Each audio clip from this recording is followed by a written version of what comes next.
तो हेलो साथियों, नमस्कार। स्वागत है आपका अपने चैनल सक्सेस जंक्शन एक कदम सफलता की ओर में। मेरा नाम है अतुल शुक्ला और हम लेकर के आ गए हैं आपके लिए एक अति महत्वपूर्ण अपडेट है। मध्य प्रदेश अतिथि शिक्षक भर्ती 2024, जैसा कि आपको पता है 70,000 अतिथि शिक्षकों की भर्ती यहां पर चल रही है। ऑनलाइन रजिस्ट्रेशन की डेट समाप्त हो चुकी है। आप लोगों ने अपना स्कोर कार्ड भी डाउनलोड कर लिया होगा। अब यहाँ पर आप पिछले 2-4 दिनों से देख रहे हैं कि बहुत सारे आपको भर्ती विज्ञापन देखने को मिल रहे हैं अलग अलग जगह से। जो हमने भी आपको बताया था, कन्या शिक्षा परिषद मंडला से एक विज्ञापन देखने को मिला है। एक आपका जो है सोनगुड्डा बालाघाट से देखने को मिला है। तो क्या ये भर्ती विज्ञापन बिल्कुल सही है, सच है या फिर झूठ है? आवेदन करना चाहिए या नहीं करना चाहिए, या फिर रियल आवेदन कब से शुरू होंगे, वो सारी जानकारी हम आपको इस वीडियो में देने वाले हैं। इसलिए वीडियो को लाइक करके चैनल को सब्सक्राइब जरूर कर लेना, जिससे कि लगातार आपके पास में मध्य प्रदेश में होने वाली सभी भर्ती की जानकारी आप तक पहुंच सके। तो चलिए शुरुआत करते हैं। देखिए, यहाँ पर अभी हमने आपको कल एक वीडियो में बताया था कि कन्या शिक्षा परिसर मंडला मध्य प्रदेश से यह वैकेंसी निकली हुई है। फिजिक्स की, इंग्लिश की, आर्ट टीचर की, कंप्यूटर टीचर की सारी जानकारी हमने आपको बताई थी। उसके बाद में हमको एक और भर्ती यहाँ पर देखने को मिली है। कार्यालय प्राचार्य शासकीय हाई स्कूल सोनगुड्डा विकासखंड बिरसा, जिला बालाघाट मध्य प्रदेश, जो कि 24/6/2024 को यह भर्ती निकाली गई थी। देखिए इसमें क्या लिखा है। शासकीय हाई स्कूल सोनगुड्डा विकासखंड बिरसा, जिला बालाघाट में सत्र 2024-25 हेतु रिक्त पदों के विरुद्ध अतिथि शिक्षकों की आवश्यकता है। अतः इच्छुक अभ्यर्थियों से आवेदन आमंत्रित किए जाते हैं। आवेदन दिनांक 24 जून 2024 से 2 जुलाई 2024 तक समस्त दस्तावेजों के साथ आवेदन कार्यालय में कार्यालयीन समय प्रातः 10:30 से शाम 5 बजे तक आवेदन स्वीकार किए जाएंगे। यानी कि आज है आपकी 1 जुलाई, कल आपकी इसकी लास्ट डेट होगी। ठीक है, इसमें क्या क्या पद निकाले गए हैं वो देख लीजिए। तो शासकीय प्राथमिक शाला सोनगुड्डा में अतिथि शिक्षक वर्ग 3 के एक पद निकाले गए हैं। ये यहाँ पर इसकी योग्यता दी गई, हायर सेकेंडरी 10+2 होनी चाहिए, डीएड होनी चाहिए। शासकीय बाल आश्रम शाला सोनगुड्डा में अतिथि शिक्षक वर्ग 3 की एक वैकेंसी निकाली गई है। हायर सेकेंडरी 10+2 उत्तीर्ण होना चाहिए और डीएड प्रशिक्षित होना चाहिए। यहाँ पर कुछ शर्तें भी दी गई हैं। देखिए शर्तें क्या है। आवेदक का जीएफएमएस पोर्टल में पंजीयन के साथ स्कोर कार्ड अनिवार्य है। संस्था में पूर्ण निष्ठा एवं समर्पित भाव से समयबद्धता के साथ उपस्थित होकर अध्यापन कराना होगा। आपका आचरण एवं व्यवहार संस्था के अनुकूल न पाए जाने पर तत्काल सेवाएं समाप्त की जा सकेंगी। विषयवार पैनल में सम्मिलित मेरिट अभ्यर्थियों का चयन किया जाएगा। जिस विषय शिक्षक की प्रतिपूर्ति, स्थानांतरण या नवीन नियुक्ति हो जाती है तो उस विषय के अतिथि शिक्षक को मतलब वहाँ पर हटना पड़ेगा। ये सारी जानकारी यहाँ पर दी गई है। ठीक है, और ये एक और आवेदन यहाँ पर देखने को मिल रहा है अतिथि शिक्षक वर्ग 2 का उसी गणित सब्जेक्ट से सोनगुड्डा बालाघाट में। ठीक है, ये भी आपका 24/6/2024 को जारी किया गया है। इसमें बीएससी गणित से होना अनिवार्य है और बीएड या फिर डीएड होना यहाँ पर अनिवार्य किया गया है। ठीक है, यहाँ पर भी वो सारी जानकारी दी गई है। अतिथि शिक्षक की सेवाएं स्वतः ही समाप्त मानी जाएंगी। अगर किसी की मान लीजिए प्रतिपूर्ति, स्थानांतरण, नवीन नियुक्ति हो जाती है, मान लीजिए आपकी कहीं और नियुक्ति हो जाती है, वर्ग 2 आप क्वालिफाई कर लेते हैं, तो जो आपकी अतिथि शिक्षक में अभी तक आप जॉब कर रहे थे वो आपकी सेवाएं स्वयं ही समाप्त मानी जाएंगी। अब ये 3-4 जो है आपके विज्ञापन वायरल हुए। लोगों ने पूछा कि सर ये विज्ञापन रियल है या फिर फेक कोई निकाल रहा है। तो देखिए इसके बारे में आपको बता दें, ये 24/6 की अपडेट है। इसके बाद में 26/6 की अपडेट भी हमारे पास में आई थी, जो कन्या शाला वाली थी। उसके बाद में ये सारी जानकारी डीपीआई के पास पहुंची कि लगातार जो है भर्ती विज्ञापन जारी किए जा रहे हैं विभिन्न स्कूलों के प्राचार्यों के द्वारा। तो डीपीआई ने एक यहाँ पर सूचना जारी की। डीपीआई ने क्या कहा, देखिए, कोई भी पीएसएमएस, हायर सेकेंडरी या एचएसएस शाला प्रभारी रिक्तियों को देखकर अतिथियों को आमंत्रित ना करें जब तक कि डीपीआई वरिष्ठ कार्यालय का आदेश ना आ जाए। रिक्तियों का अपडेशन चल रहा है। आपकी शाला में पहले उच्च पद पर प्रभार वाले शिक्षक आएंगे। किसी भी प्रकार की कपोल कल्पना पर अतिथि ना रखें। पूर्व रखे गए अतिथियों को भूलकर भी शाला में ना बुलाएं। अब यहाँ पर बहुत से लोग कह रहे थे सर आप फेक वैसे ही बोल रहे हो, आपको पता ही नहीं है, पहले वाले अतिथि शिक्षक जो है अपनी जगह पर ही रहेंगे, वो नहीं हटेंगे। तो स्पष्ट देख लीजिए, 2 नोटिफिकेशन में हमने आपको दिखाया। इससे पहले वाले नोटिफिकेशन में भी लिखा गया था कि पहले से जो अतिथि कार्य कर रहे हैं उनको उनका आमंत्रण स्वीकार नहीं किया जाएगा। इसमें भी लिखा गया है कि अतिथि को मतलब पूर्व रखे गए अतिथि को भूलकर भी शाला में ना बुलाएं। यानी पहले से जो अतिथि शिक्षक काम कर रहे हैं वो दोबारा से उस शाला में नहीं आएंगे। ठीक है, स्पष्ट लिखा है। ठीक है, ना ही नए किसी अतिथि को बुलाएं। रिक्तियों में बहुत बड़ा बदलाव हुआ है, अतः अलर्ट रहें।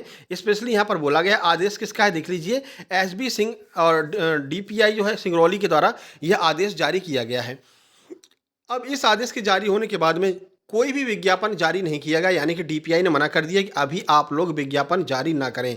अब यहाँ पर पूछा जा रहा था बाकी जो विज्ञापन जारी किए गए हैं उसमें जिन लोगों ने अप्लाई कर दिया उनका क्या होगा। तो जिन लोगों ने अप्लाई कर दिया कोई दिक्कत नहीं है, अगर उन लोगों को नियुक्ति दे दी भी गई है तो भी कोई दिक्कत नहीं है। और मैं ये भी कहूँगा कि अगर आपके आसपास ऐसा विज्ञापन दिख रहा है तो आपको जरूर नियुक्ति करनी मतलब जरूर उसमें अप्लाई कीजिए, अगर आपके आसपास के विद्यालय में ऐसा विज्ञापन दिख रहा है। क्योंकि हो सकता है कि डीपीआई बाद में इन लोगों को ही कह दे ठीक है आप लोगों ने आवेदन कर दिया, आपकी नियुक्ति हो गई तो कोई दिक्कत नहीं है। जिन लोगों की नियुक्ति हो चुकी है वो लोग अपना काम करें, और बाकी की जो है नया अपडेशन जब आएगा, जब हम आदेश करेंगे तब आप लोग नियुक्ति ले सकते हैं। ठीक है, तो अगर मैं यही कहना चाहूँगा, अगर आपके आसपास में कहीं पर निकली हुई है भर्ती तो आप उसमें निश्चिंत होकर के आवेदन कीजिए। 2 जुलाई लास्ट डेट यहाँ पर बताई गई है, और आप एकदम परेशान मत होना। अब यहाँ पर हम पिछली बार देख लेते हैं, जब पिछली बार 2023 में वैकेंसी आई थी तो कब कब कैसे कैसे आवेदन मंगाए गए थे, कब ज्वाइनिंग की गई थी, तो उसी के आधार पर सेम टू सेम इस बार भी आपका जो है ज्वाइनिंग की प्रोसेस चलने वाली है। ठीक है, तो जिन लोगों ने आवेदन नहीं किया है उन लोगों को भी परेशान नहीं होना है, क्योंकि हो सकता है कि वो सारी नियुक्ति निरस्त कर दी जाए और दोबारा से डीपीआई के आदेश पर नियुक्ति हो। ठीक है, तो ऐसी कोई परेशानी वाली बात नहीं है। ठीक है, चलिए आगे बढ़ते हैं। अब हम पिछले साल की थोड़ा सा दिमाग में देख लेते हैं कि पिछले साल में कैसे कैसे क्या क्या हुआ था। देखिए, अगर हम 2023 की बात करते हैं, देखिए तो विद्यालय में जिनमें पैनल पूर्व से उपलब्ध नहीं है उन विद्यालयों में रिक्त पदों के विरुद्ध अतिथि शिक्षकों का आमंत्रण। देखिए, अब यहाँ पर आपको पोर्टल पर ही देखने को मिल जाएगा, जो आपका स्टूडेंट पोर्टल है वहाँ पर ये अपडेट आ जाएगा कि अब आप लोग ऑनलाइन या फिर ऑफलाइन जा करके देख सकते हैं। देखिए, विद्यालय में किसी विषय का पैनल उपलब्ध नहीं होने की स्थिति में जीएफएमएस पोर्टल पर प्रदर्शित रिक्तियों में यह उल्लेखित होगा, यानी कि पोर्टल पर ही आपको देखने को मिल जाएगा कि किस विद्यालय में कितनी रिक्तियाँ हैं। अब आप जा करके अप्लाई कीजिए। ठीक है, इस पद विषय की रिक्ति का पैनल विद्यालय में उपलब्ध नहीं है। आवेदक इन विद्यालयों में आवेदन प्रस्तुत करेंगे। विद्यालय प्राप्त आवेदनों के स्कोर कार्ड के आधार पर पदवार विषयवार पैनल तैयार कर संदर्भित निर्देशों के अनुसार अतिथि शिक्षक को आमंत्रित करेंगे। यानी कि अभी जो है ये आमंत्रण आपका जो मंगाया गया है ये कोई मतलब का नहीं है। अगर कर दिया है आमंत्रण आपने, मतलब आपने अगर अप्लाई कर दिया तो भी कोई दिक्कत नहीं है, नहीं किया है तो भी कोई दिक्कत नहीं, क्योंकि आपके स्टूडेंट पोर्टल पर ऐसा कोई अपडेट अभी नहीं आया है जैसा पिछली बार आया था। पिछली बार भी आपका अपडेट कब आया था आइए देखते हैं। अतिथि शिक्षकों को आमंत्रित करने हेतु समय सारणी, ये पिछली बार की बता रहे हैं। रिक्तियों का अपडेशन आपका 5/7/2023 से प्रारंभ किया जाएगा, यानी कि आज भी इस बार भी आपका जो अपडेशन होगा वो 5/7/2024 के आसपास। ठीक है, यानी 5 जुलाई 2024 के आसपास रिक्तियों का अपडेशन शुरू हो जाएगा आपके स्टूडेंट पोर्टल पर। अतिथि शिक्षकों का आमंत्रण जिन विद्यालयों में पैनल उपलब्ध नहीं या फिर पद रिक्त हैं जहाँ पर पैनल उपलब्ध नहीं है और वहाँ पर वैकेंसी खाली है, तो उसका आमंत्रण कब किया जाएगा। तो देखिए, एसएमसी एसएमडीसी की बैठक पद रिक्त होने की स्थिति में ही 10/7/2023 से, यानी कि 10 जुलाई 2023 से ये आपके आमंत्रण जो है मंगाए जाएंगे। निर्देशों के अनुसार अतिथि शिक्षकों को आमंत्रित कब किया जाएगा, तो 12/7/2023 से, यानी 10 तारीख को बैठक होगी, 10 तारीख को मीटिंग होगी और 12/7/2023 से आमंत्रण आपके मंगाए जाने शुरू हो जाएंगे, आमंत्रित किए जाएंगे जितने भी अतिथि शिक्षक होंगे।